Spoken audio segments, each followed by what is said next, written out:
welcome to a long overdue return of the favorite album series. You know the drill. We're currently at 70 through 61. So I may as well just smash through these. My aim was to get this done before the end of the year. Various reasons, channel schedules kind of gone up in flames for the rest of this year at least. Um, Videos will still be coming. Um, so yeah, um, hopefully get this series back on track.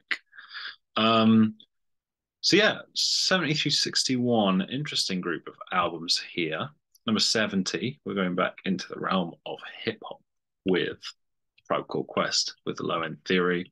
So has Excursions and Check the Rhyme, which are both one of my favorite Tribe Called Quest songs.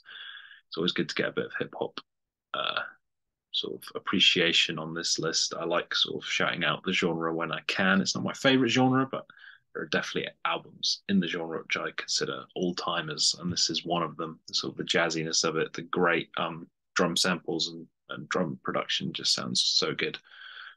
It's all good, yeah. Pretty stacked album. It's only 48 minutes, which is pretty short for a hip hop album. 69.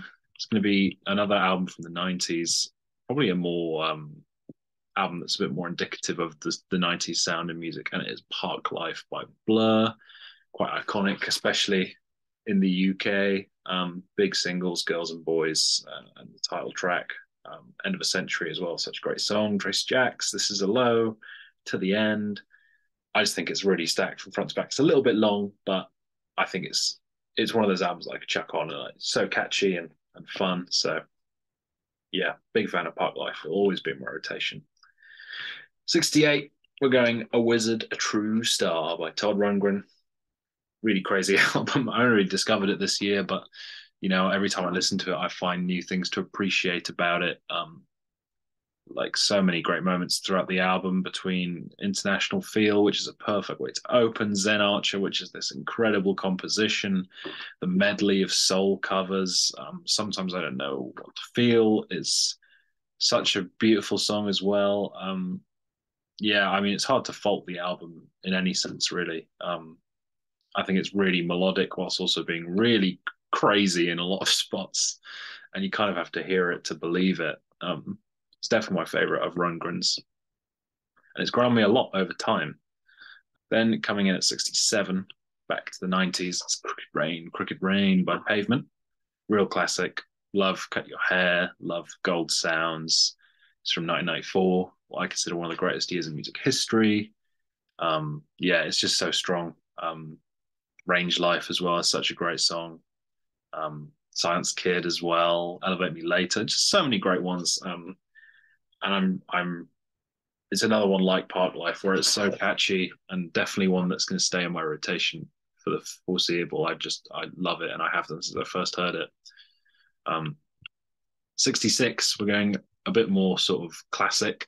We're going back to the 60s for Pet Sounds by the Beach Boys. Yeah, doesn't make the top 50, but it makes the top 100 because I do love it. I think it's fantastic.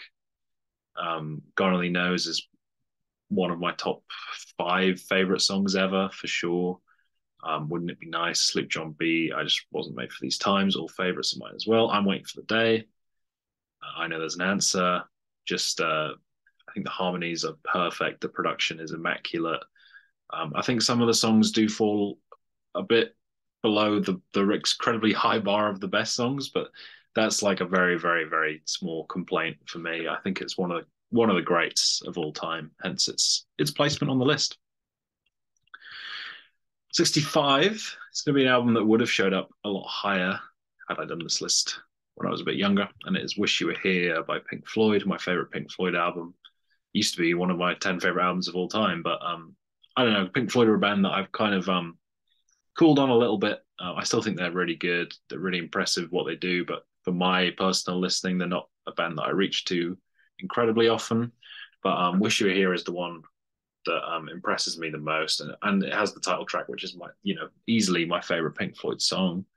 Very emotional song. I have a lot of memories associated to that song, and Shiny New Crazy Diamond is just incredible as well. And Have a Cigar and Welcome to the Machine, like really good songs. So yeah, I think it's just an incredibly strong album from front to back. Even if it's one I don't reach for as often anymore, I have to acknowledge how incredible it is, as an album. 64, bit of a curveball. We're going to the 2010s, and it's going to be St. Vincent with Mass Seduction, which is one of my favorite pop albums of the 2010s, one of my favorite pop albums of all time. It's so inventive, it's so quirky, it's got so many great earworms like Pills and Los Angeles. Mass Seduction, the title track as well. I just think it's great pop music, so catchy, so fun. Like I said, inventive. Sort of every song feels like you're going on a journey, especially Pills. That is like a multi-part, just masterpiece in my opinion, with all the different sections. And yeah, I think it really gets a bad rap, which I don't really get. I think it's easily her best album, and it's considered one of her worst by a lot of people. I don't really understand that, but it is what it is. I love it, so it's made my list ahead of some pretty heavy hitters. 63 for me. It's going to be Blood on the Tracks by Bob Dylan. One of my favorite Bob Dylan albums. Slowly creeping up there to be my number one. Obviously, I wrote this list a few weeks ago, but even already, I might put it a few spots higher if I made the list again now. But I'm sticking with what I put down because that's a slippery slope.